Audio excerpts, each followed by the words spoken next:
This is Scott Richmond and Arnie Sherman. You're listening to What Do You Know on Newstalk KGVO, AM 1290 and 98.3 Arnie FM. Sherman, a good Sunday morning to you. Where does today's show find you recording from? 160 Central Park South in New York City. That's where I've been hunkered down for the last 13 days. And I think you'll be happy to know that I just checked on my app, and I've walked 125,000 steps in the last 13 days. 100. That's a lot, Arnie. That's 60 miles. That's 60 miles in New York in the last 13 days. And it seems effortless, right, in New York, because you're so visually stimulated. Well, yeah, you're distracted by the walking. You're watching everything else that's going on. You know, it's easy for those of you that listening that know New York. It's easy to all of a sudden you start out on 59th Street and you look up and you're on 40th Street and you've walked 2 miles. It just happens. You're watching what's going on. You're paying attention to the traffic. You're looking at restaurants and stores. You're people watching, and pretty soon you're a long way from home. And Arnie, you must have a million stories being in New York, and the power of already collecting more stories, which is a good segue to our show today, right? Yeah, I'll tell you one quick one. So I was down for the Labor Day parade, which was the week after Labor Day, and at the booth, the Ask Me booth, there was we saw Adam Sandler and Ben Stiller hanging out there and cheering the strikers on. So that was kind of God. Cool. What do you think about this? By the way, at the taping of our show, Bill Maher has now elected to go on air next weekend on the 22nd. We're recording this on the 14th without writers. Well, good luck to him. We'll see what he really's got going for him without the writers. It's just he's just going to be doing the round table. But anyway, good segue. So let me ask you this: we got these interesting guests today, and it's your get. So who are they, and where'd you get them? We are going to be hearing from the PRSA, the Public Relations Society of America, and they are holding a big conference here in Missoula at the beginning of October. And Kelsey Lodge is a friend of mine, as well as a client and colleague. She is the president-elect of the board of the PRSA, and she's bringing a couple of guests on to talk about what they're going to be sharing and programming over the 2 days of their conference. And, Kelsey, by way of background, who I work with, she works with the Missoula Electric Co-op. She's their head of marketing and public relations. And she is just completely dialed into public relations, social media, storytelling, brand building, and how it all kind of works together. And it's going to be a fascinating conference. Well, I'm very anxious to find out, number one, why are they doing it in Missoula, Montana? Of all the gin joints in the world, how do they walk into ours? That's a good question. And the other good question is, how is she getting the caliber of guests she's getting? Is it the Missoula allure? Is it the Missoula attraction? Let's find out. Anyway, we'll be back. Yeah, we'll be back with our guests from the PRSA right after these words. Arnie, we are back with our guests, Haley Walter, Lauren Mextroth, and Kelsey Lodge. Haley and Lauren are with the Abbey Agency, and Kelsey is with the PRSA. And the Abbey Agency is one of the lead sponsors for this conference. Am I correct? Yes, we are the presenting sponsor of the Ignite conference, so we are very excited. So, Kelsey, why don't you tell me, since you're sort of the ramrod here in Montana, what is the Ignite conference focus on? Sure. So the Public Relations Society of America is a large organization across the United States, and they actually have 400 chapters across the globe. And PRSA Montana is the Montana chapter. We also have some members that join us from bordering states that don't have their own chapter. And so as a Public Relations Society of America chapter, our goal is to make sure that our members are benefiting from their membership. So learning things about the communications world, benefiting by networking with other communicators and PR and marketing folks. And so each year we put on an annual conference. This year, I am the conference chair and the president-elect for PRSA Montana, and we are bringing the conference to Missoula, Montana, because that's my hometown, and we're really excited about that. So it will be here in early October, October 9th and 10th. And is the audience larger than Montana? The attendees going to be from other places as well? Yes, we actually have some attendees registered from bordering states as well. So we have some folks coming over from the Dakotas, folks coming over from Washington and Idaho. So it should be a really great turnout, mostly Northwestern folks. Let me switch to Lauren for a second. Lauren, you're a presenting sponsor from the Abbey Agency, and you're headquartered, I think your agency is headquartered in Nevada. So what's the interest in Montana? Why do you want to be a Montana presenting sponsor? Yes, we love Montana. So we are headquartered in Nevada, but we focus on a lot of the Western states. So the coastline and then the Northwest region. And our founders are husband and wife, Abby and Ty Whitaker, and they have a love for Montana. So they started the agency 15 years ago. They see a lot of similarities in Montana that we have here in Nevada. And so it's a labor of love. We've gotten to know the people, the culture, and we just feel like it's a really good fit. And our mission at our agency is to leave the communities better than we found them. And we really feel like we want to do that with Montana. Not that it needs it, just that it's a great place. And we want to tell the world that it exists and how great the people and the places are that are there. And what type of clients does the Abbey Agency work with? Yeah, that's a great question. So we work with really all types of clients, but we have some specialties, and those are travel and tourism, which is of course very important in Montana. We want to get people in the outdoors and exposed to all that is there. We also have a lot of tech clients, so specifically in the B2B software space, and those are quite global clients. We represent them from all over the US as well as overseas. And then we have a focus on healthcare and government. So any of those healthcare organizations that are really trying to either get more like insurance. We have some insurance companies that we're working with, as well as some different issues that we work with the government to try and get awareness for and things to pass at the legislature and whatnot. Haley Walter, you're the in-resident Montanan for the Abbey Agency. So how long have you been with the agency, and what's your background a little bit, and what do you focus on here in Montana? Yeah, that's a great question. So I've been with the Abbey Agency for just over a year now. And before that, I was actually working with Visit Montana.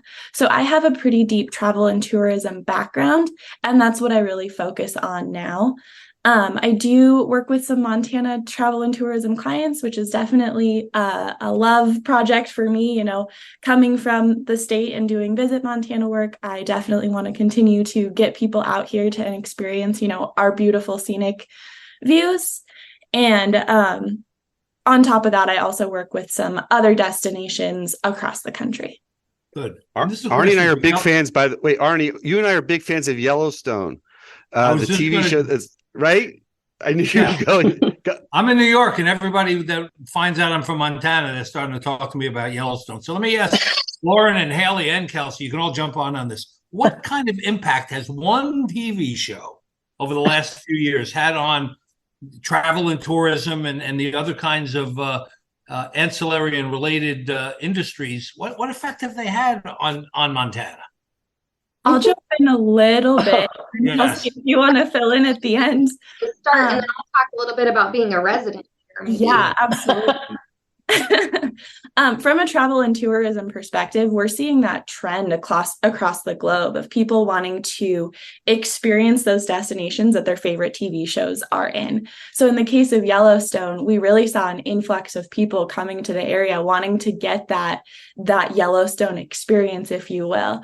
And, you know, both good and bad, you know, there's definitely some benefit that comes with having that influx of people, but it's also not a realistic representation of the state. So I think that's what Kelsey will touch on is, people come in expecting one thing, and we have so much more to offer than what is necessarily. I've seen Beth here before. I've seen Beth.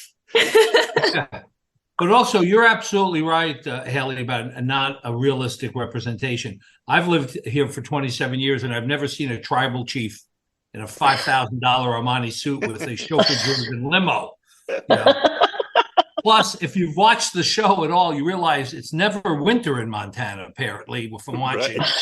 It's always the summertime. So it's not exactly realistic, but it does create this wanderlust for lots of people who have never been here, and what they see on Yellowstone, helps generate and ignite, a passion to come to Montana. And that would be my final closing piece is, the economic impact from that show, both with the filming as well as the influx of tourists, has been really substantial and been really great for our communities in Montana. Not that any of our guests can see this, or maybe even our listeners, but Haley is doing this from her home, and her dog just walked into the room with the leash in its mouth. So I don't know if that's a signal to you about either lack of attention or need for attention for your pup. But I just wanted to point that out. So Kelsey, we have the Ignite conference, and what are we igniting here? I guess the hope to the conference is that we're igniting the passion again. I think in the communications and PR realm, so often we get really bogged down with the many hats that we wear. And I think it's a really good time to collaborate with other people and kind of reignite your passion for what you do on a daily basis. Creatives always have their brain on. And so this is kind of a time to keep your brain on, but focus on just growth personally and professionally. So we're really excited to just bring everyone in for 2 days of just learning and growth. Well, I mean, it's an unbelievable time to be learning about things, and I'm not going to hark back to the Mad Men era of, communication and branding and marketing.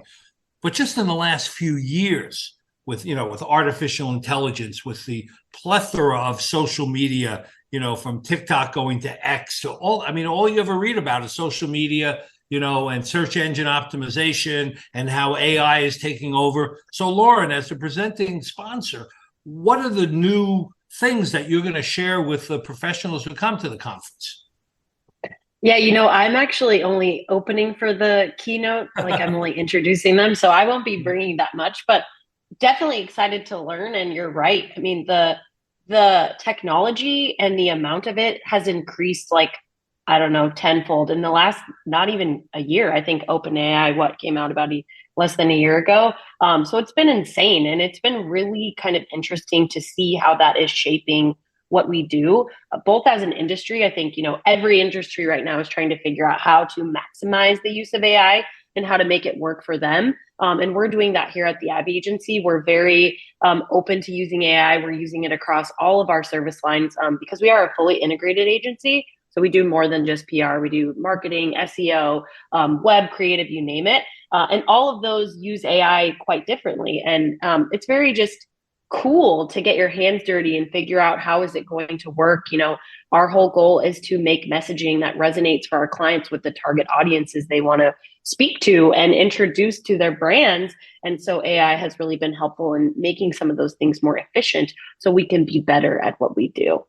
So you're a senior representative of your Abby Agency. So you've been in the industry for a while. And 10 years ago, as recently as 10 years ago, you had print media, you had radio, TV, and maybe a little bit on the internet, but that was the driving force. I mean, you can't find a magazine anymore that's more than 30 or 40 pages. I mean, print media has kind of gone by the wayside.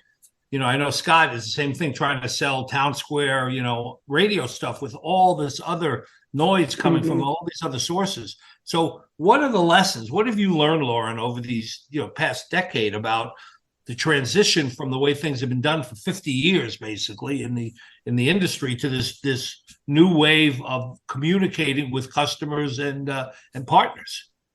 Yeah, I've really learned that change is a constant, and that when you think you know how to do something exactly right and that it is the way it is, you will look up and it will be different. And so it's really great to embrace that change and not sort of get stuck in your ways and always be open to what's new. So that doesn't mean go after the shining new object or whatever is trending, what were those things? Remember when everybody did the Harlem Shake and everyone was like, "We have to do it. We have to Right. record this as an organization and get out there."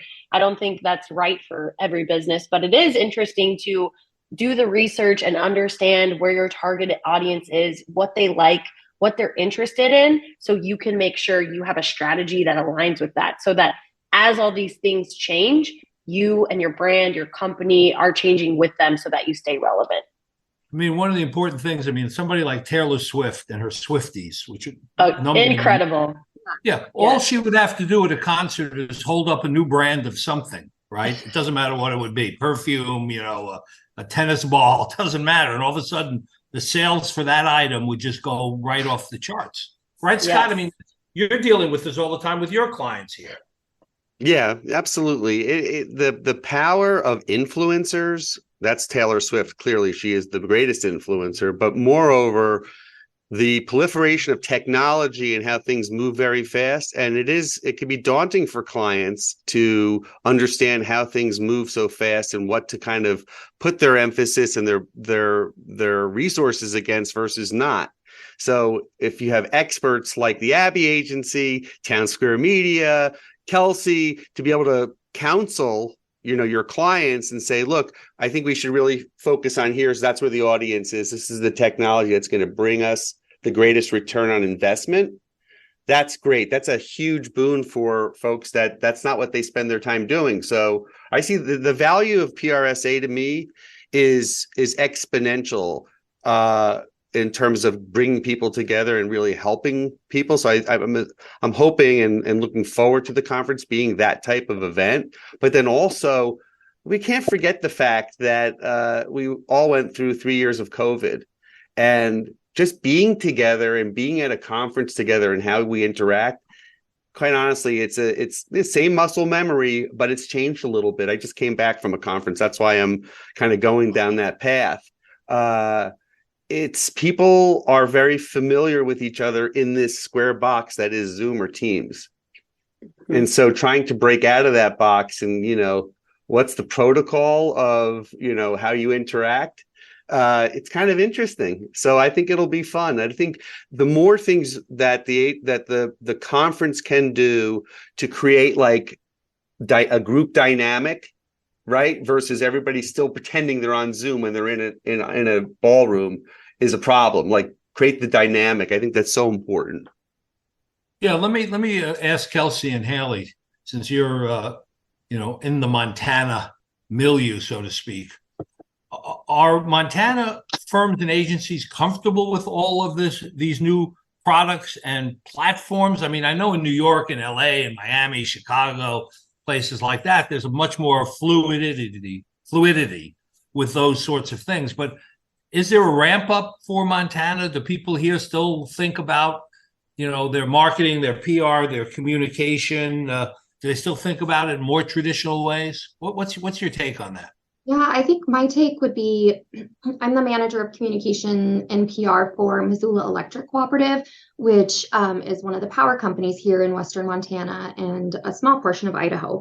And I guess I can speak to it from that perspective because cooperatives are formed by our members, and a lot of our membership is out in the rural communities. And a portion of our demographic has always been an older generation.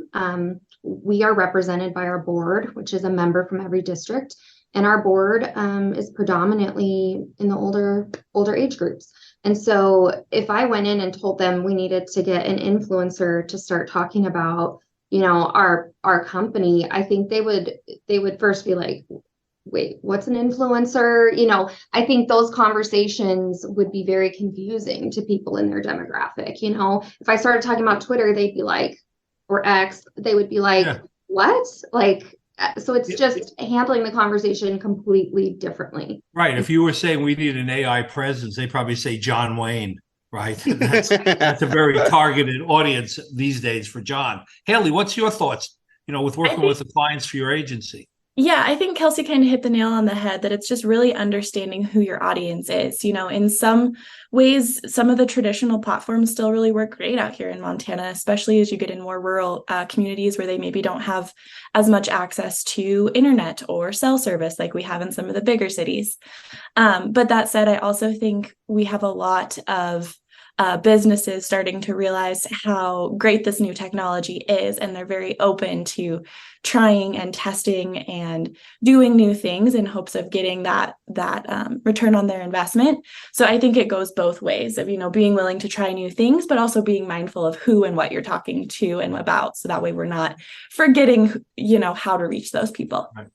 Lauren, you have a broader scope and breadth than just Montana. So what's your thoughts about how this is all working its way down into the comfort level of your clients?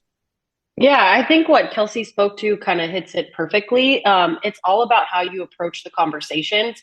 The fact is, the way that we did PR and marketing in the past is changed. I mean, you said it yourself. It's very rare to find print magazines. And if they are like the top print magazines, because those are the only ones still in publication, other than some trade and very specific industry publications that will always be read. They may not always be print because there is a niche audience for those and a want for that content. But I see companies of all shapes and sizes, all budgets. I'm talking the smallest budgets you could ever imagine to the largest doing the same things. And that's what the new technology provides. It's really ensuring that what you're doing, whether it's PR, marketing, creative, et cetera, you're really using those resources wisely to ensure that you are creating content and creating messaging that's going to stand out. And you have a much better way of ensuring that those messages and that content is reaching your audience. And that's really powerful. And like Haley said, there's really great ways to also prove that today that we didn't have before with return on investment from that way that you can track IP tracking and things like that. It's all anonymous, fully compliant with GDPR, but really great for reporting and ensuring that you are hitting your audience. Which is great. I'm sorry. I was just going to say, I think a great part of, this conference is continuing this conversation. We have the director of social and content coming from Campgrounds of America, so the KOA. And she's going to be talking about the ever-changing landscape of social media. And so I think having these resources available to those in the Northwest at this conference is going to be incredible. So really hearing from the experts that have the 1.5 million followers on social. And Kelsey, I was going to ask you that. That was my next question. So, who else is going to be speaking and at this conference? Because I think you've assembled a really incredible array of people from a lot of different, companies, both tech, non-tech, client side. So, maybe give us a quick rundown, all of you guys. Who's your keynote? So we have two keynotes actually. So our opening keynote is Carrie DeLu. She's actually a native Montanan as well. However, her background is incredible. She has worked for L'Oreal, Expedia, Xbox, and now she's been with Microsoft for quite some time. And she's one of their directors for Microsoft 365 for their small medium business. And so she's coming back to kind of talk about, intrinsic values, and how those play into what we do in our professions and in our everyday. So she will be there. Our closing keynote is actually Chris Thomas. So he is the president of Intrepid Agency out of Utah. And he's going to be talking with our attendees about crisis communication when the world is watching, because we all know that crisis communication in the PR realm is like such a hot topic. And you see that ebb and flow quite a bit. But Chris, basically, his background and what he's really well known for is his PR crisis management with the Elizabeth Smart family. So he was their person for. Oh, that's exciting. That's good. Who's coming from KOA and Billings? So her name is Saskia Bugman. She used to be a student of mine. So how is that? What a small world. Yeah. That's right, because in the former life, Arnie was a professor, right, at the university. Yeah, that's one of my many hats. But Saskia was in my actually international business and communications class. So we'll see. She's probably dwarfed whatever I was able to teach her back in those days. She's pretty dynamite. I'm really connect with her. I used to live in Billings, so I knew her through some, business workings and dealings, and she's just such a great person. Yeah. And who else? Anyone? I mean, it's packed, right? It's like a 2-day, it starts on 2.5 days actually almost, right? You have a welcome on Sunday. Yep. So we have a welcome reception to kind of kick things off on Sunday, October 8th at Finn Restaurant. So beautiful views of the river. And we'll just kind of be having a cocktail hour to get to know people. And that event is actually sponsored by Blackfoot Communications. So we're really excited to have them on board as a sponsor. And then as far as other presenters, we have jam-packed Monday and Tuesday. So I hope people will take home a lot of good information. But we have a senior account executive coming from a PR firm out of Kalispell, Big Sky Public Relations. The vice president of marketing and communications is coming from the Montana Chamber of Commerce for the state. We have some cybersecurity topics that will be discussed from Univision. We actually have a behavioral therapist coming in to talk about like personal wellness and stress management, which I think, especially coming off of COVID, like you mentioned, Scott, like it's really important that we kind of like deep dive into how we're doing and ask ourselves like, how am I doing right now on a day-to-day basis, coming back into going to conferences, the day-to-day. So I think that'll be a great topic. Partners Creative is an ad agency here in town, and we have their brand and strategy director coming. He has a background with like Coca-Cola, AstraZeneca, some really big names. So I'm really excited to see him speak. We have they call him a Jedi, which I don't know if you guys are familiar with this term, but Justice, Equity, Diversity, and Inclusion. He's the senior director for Jedi at Riverstone Health. So he is, I've been told, a phenomenal speaker. So I'm really excited to see him speak. His name's Clark Sturgis. I was going to say his name was Yoda, and then I was going to get all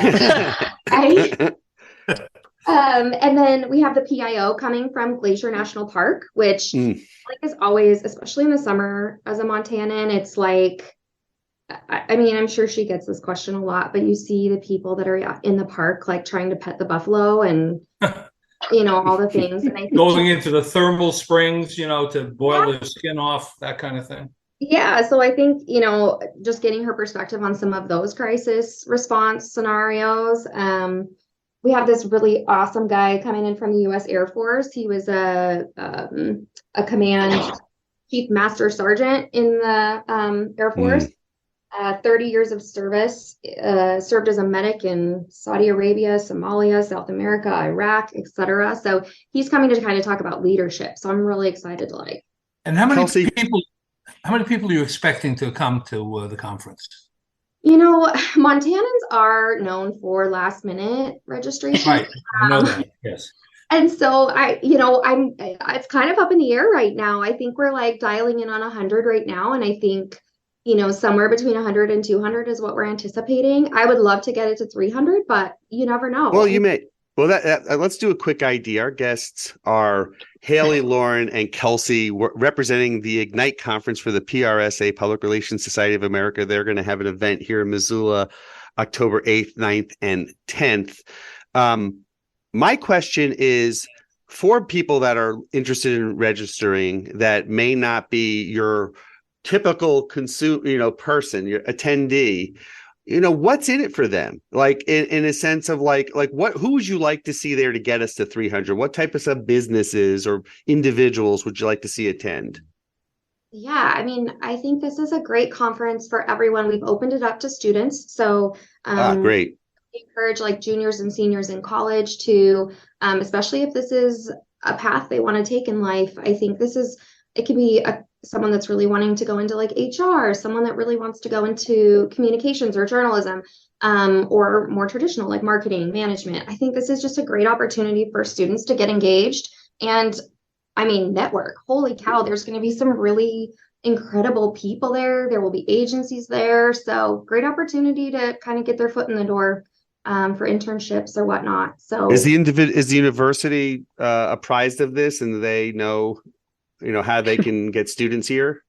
Yeah, we have been working with a few different colleges on campus. So they've kind of given that information to their students in the past few weeks. So hopefully we'll see an uptick in student registrations as the weeks roll on. But I think it's a great opportunity. And I know we have quite a few representatives from like the university. A lot of the communications marketing directors from different schools are coming. So that's really nice to see as well.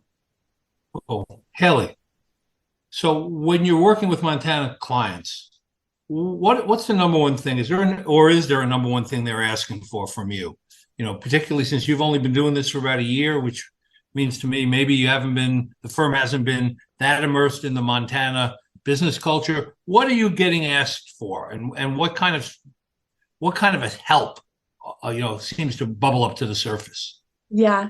I mean, the scope of our projects varies so much from client to client, but I think if you were to boil it down into one thing, they're really looking for someone to listen to them and then bring educated and unique ideas to help them solve their problems. So whether it's, the community doesn't feel united, and so we want to put together a brand book and brand logo to help them all feel heard and elevate those voices, listening and understanding those challenges to make sure that we're able to bring those good ideas to the table is really helpful. Or maybe, it's that we've got a destination who has really good travel and tourism in the summer, but they've got a lot of businesses who are open more than just in the summer. So listening to those challenges and bringing those solutions to help them throughout the year and not just in that peak season. So yeah, just to wrap it up and bring it full circle, I think the big thing that I see is just listening and bringing ideas back to them to help solve their problems. Laura, do you find that to be the case in general?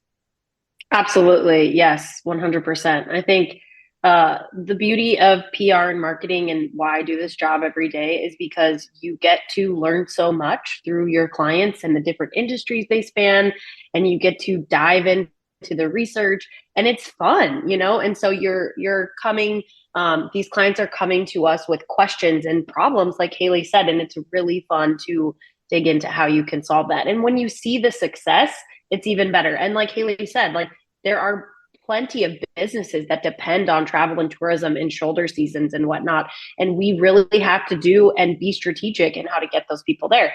And the same thing with like B2B organizations.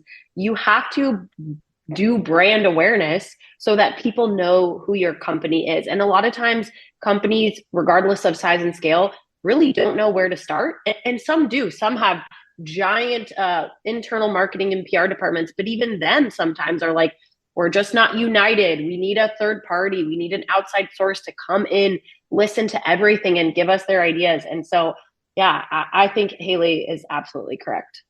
It's hard to break preconceived notions and stereotypical notions. For example, I think most people in Montana would even be surprised to know that a town like Whitefish, which is a ski town, has more tourists in the summer than they do in the winter, and that was surprising to me when I heard it. I mean, it's a ski town. You don't ski in the summertime, but they have zip lining and they have, rafting and all these other sort of things. I did some work in Europe, and the Europeans were very rigid in the way they thought about what their seasons were. And there's a resort area in Italy called Lago di Garda, the Lake Garda, which is surrounded by these gorgeous mountains. It's a beautiful lake. It's actually very similar in size to the Flathead Lake in Montana. And people have been vacationing there since the 15th century. And these guys close October 1st, and then they open June 1st, and that's it. And there are many other people that would like to be there other times of the year, but to try to get them to think differently about it was very hard. And so how do you get people to think differently about their situation? I can take that. Oh, no, you go, Haley. You go. Haley, come on. I was giving you a second. Yeah.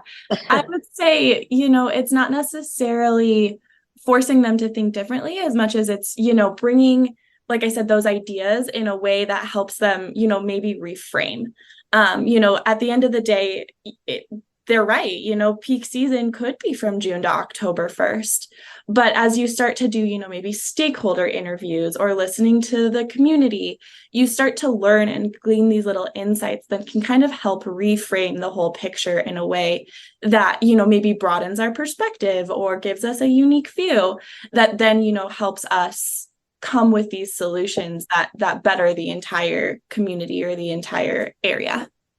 Yeah, Kelsey, I want to ask you about something. So we had over the years different state level campaigns to bring people to Montana. I remember once where they focused on bringing people from Texas here. That's where all the advertising money was going. One year it was Brazil, and so I know we don't have unlimited budgets, but as a state PR association, is there an overall agenda? Is there an overall, objective that you're looking to get behind and push? I think it's just getting those in the communications, PR, marketing, jobs throughout the state and beyond to really understand that there's like a network to lean on. I think when we talk about a lot of businesses, not just Montana businesses, with those smaller shoestring budgets, sometimes you're the one person that does, the orders for the office, you do the marketing, and you do the event planning. And so really understanding that like there are other people that you can lean on and ask for, an extra pair of eyes on something you're designing or, just some help, some guidance. And so I really want people to understand that PRSA Montana is a valuable resource and it's worth the investment. And so that's kind of the end goal here. Good. Lauren, so you're a full service agency. Would that be correct? And you have what, 20 or 30 employees? Am I in the ballpark there? No, we have over 50 employees actually. Okay, so you're a pretty good sized firm. So I'm just interested, and I think our listeners will be, how does a firm like that, integrate a client? Somebody brings in a new client to the firm and they have problems and they're asking for solutions, and some of the solutions that they're asking for aren't the right ones because they're not abreast of all the things that are happening in technology and AI and, in social influencers. How do you process a client through a PR firm these days? Yes, I love that question, Arnie. Thank you. So we at the Abbey Agency really pride ourselves on a very thorough research and discovery process. So what that looks like is we meet with clients, we put together a large onboarding process, and that can contain research, including of their area, their competitive set. So maybe they know 4 competitors, maybe they don't know them at all, and we help them figure it out.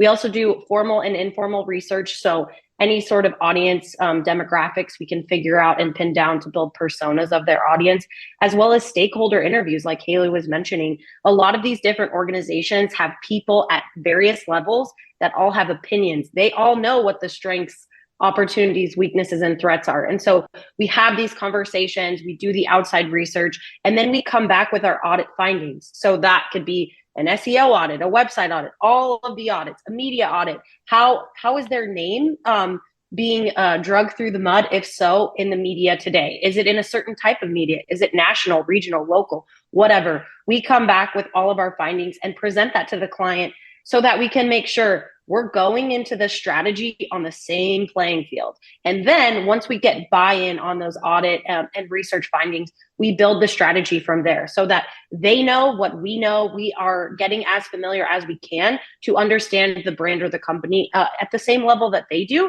And then once we build the strategy, we present again, we get final sign-off, and we go from there. And do you deal with and who do you deal with at the client level? Is it the CEO or the president, or it could vary, I guess, right? Yes, it varies widely. So I'm sure Haley has she works on a lot of travel and tourism clients. So her clients are probably a lot different than mine. I work a lot with like the VP of marketing and often the CEOs, depending on the range or the size of the organization. So if it's a huge organization, do I work with the CEO every day? Absolutely not. They're like, this is handled by all of these other people. At smaller organizations, the CEO could be our direct contact. And then there's marketing managers, mid-level managers, you name it. Yeah, but it's also important to have them on the communication loop, because yes. How many times it's been my experience, as a consultant advisor, you get through all of these people and they're all on board, and then you pop into the CEO and he says, nah, or we're not going to do this here, or we're going to handle it internally, and that's probably because they haven't been following along and progressing through the educational and exposure period of time to understand and get comfortable with what you're trying to do. Arnie, it's a great. I love that. Well, that's what I was going to say. No, that's okay. I think it's a great question. A great segue to that is what Lauren, Haley, Kelsey, Arnie, what's an example of a company that didn't do the right thing when it came to, let's say, handling a crisis or a communication show? Like, I think of Bud Light, right? And the issue they had with the LGBTQ community, right, and the trans person, and how and the spokesperson, the influencer, and how that blew up in their face. And the person left who did the marketing, and it was a series of missteps all the way through, but it started with a great idea. So, like, what do you think they could have done differently? I think that goes back to Arnie's point exactly, where you have to be an organization where communications has a seat at the table. And that's something that the PRSA national organization really pushes, because if you're an organization who looks at communications as an afterthought, when communications are literally how you get your message out to all of your audiences and publics, that is a mistake. And so I think so many ideas can be just that, but if you're not getting buy-in, and if it's not going through enough rounds of edits, and if you don't have an active crisis plan, I mean, every company, regardless of size and scale, you should have a crisis plan, and not just like if a fire occurs in your building, a true crisis for what affects your business, what you do, and make sure that you have a plan in place, even if it's to work with an outside person. Have that ready to go so you at least know and your leadership knows what to do so you can act quickly. But to your first point, an example of someone who did it wrong, the Herman Miller CEO, when she told everyone in that town hall that they weren't getting bonuses, and she told them that they needed to leave Pity City, that blew up. And I mean, everyone knows that this is a hard year with budgets. I mean, you've seen across the board in the media that budgets are being cut, bonuses are being cut. So like, we get it, but delivery and the message is key. So not having a CEO be able to go ad hoc and do whatever she says without running those talking points by her comms team would have been a great way to maybe alleviate that situation. Arnie and I were talking before about the writer's strike currently the entertainment industry is dealing with, yes, and Bob Iger from Disney had a misstep, right? Like, who's traditionally a very smooth communicator, when commenting on the writer's strike, said some very insensitive things about writers and their living conditions. And like, that was just, first of all, it's off brand for him and just seems insensitive. So how would you counsel a Bob Iger in that instance? I think it's the same thing where you need to now it's already happened. He needs to be on the reactive. So what can he do? What sort of statement can he put together? It needs to be authentic. He needs to probably apologize. If he's not willing to do that, that's a larger issue for the organization and giving him some training. I think sometimes people can become so passionate about things and they think that their organization stands for something. So they are willing to do that leap of faith and comment on it. But really, you always have to remember, you are a spokesperson for the company. Your own beliefs are not the company's. So please, before you go out with anything, have people look at it, have your comms person, another person on the C-suite, whatever it may be, but don't just think that as a leader, you have the opportunity to say whatever you want. Here's even more to our home base screw up that I could share. And, it's hard it's 8 years ago, but Scott, you remember, and I think Kelsey probably and Haley, when John Krakauer's book in 2015 came out, which was headline Missoula, Rape in the Justice System in a College Town.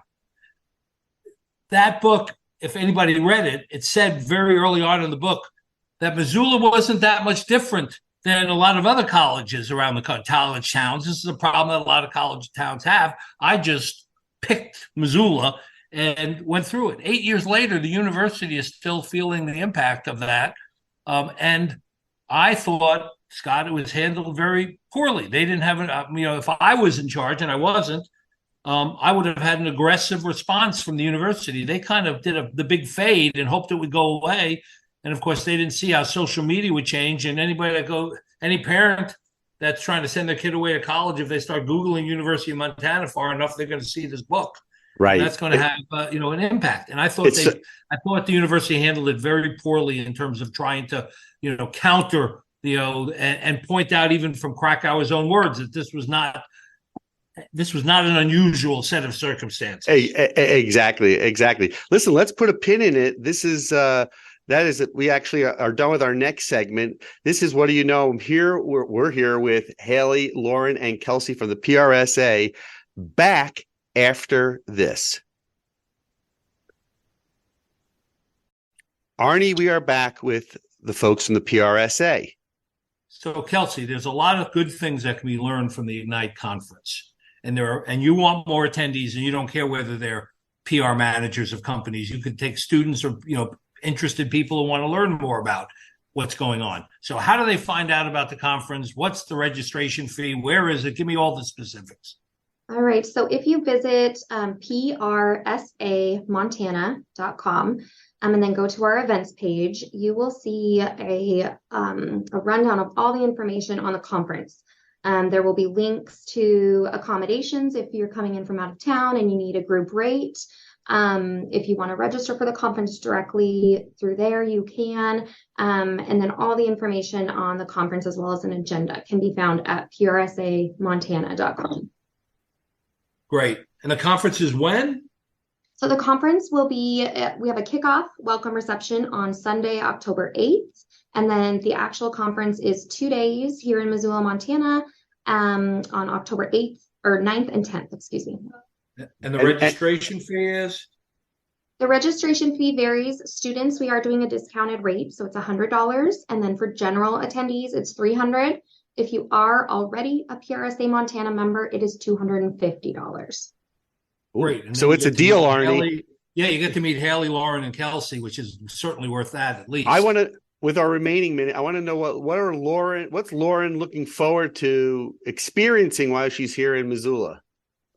I'm looking forward to just experiencing Missoula and meeting all the people. It's beautiful. I'm excited to be back there and walk around and hang out. And like Kelsey said, network. I mean, PRSA conferences are amazing for learning, and I'm very excited. Arnie, can you give her a recommendation on where she should get the best food in town? Well, at my house or your house, but that's well, it used to be our favorite place, Second Set, but they're in a hiatus at the moment.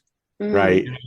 So there's a number of choices. When it gets closer to the event, if they're really interested, we will give them our personal rating. Arnie and I usually do a food show once a year, or usually, at least once a year. And Haley, anything you're looking forward to from the conference? I think, like Lauren mentioned, the networking is going to be really great. There's a good amount of people who I've already had the chance to meet, so getting to reconnect with them and then meeting some new faces as well is what I get really excited for.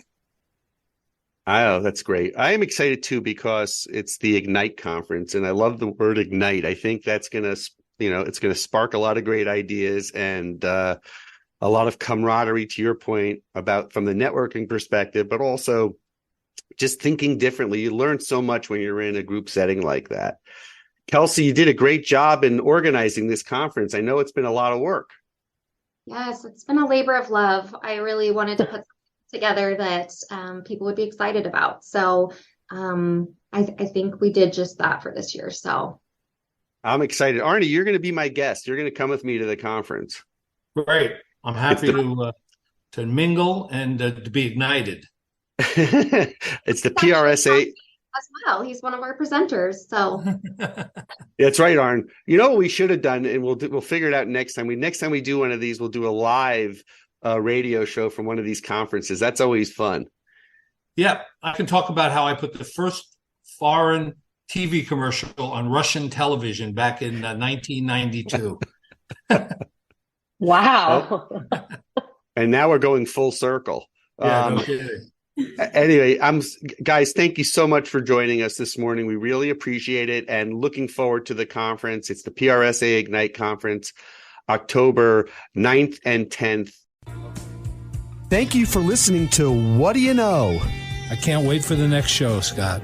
I'm excited too, Arnie. If you'd like to suggest a guest, send me an email at scottrichmond@townsquaremedia.com. We'll see you next week. And thanks for listening to Newstalk KGVO,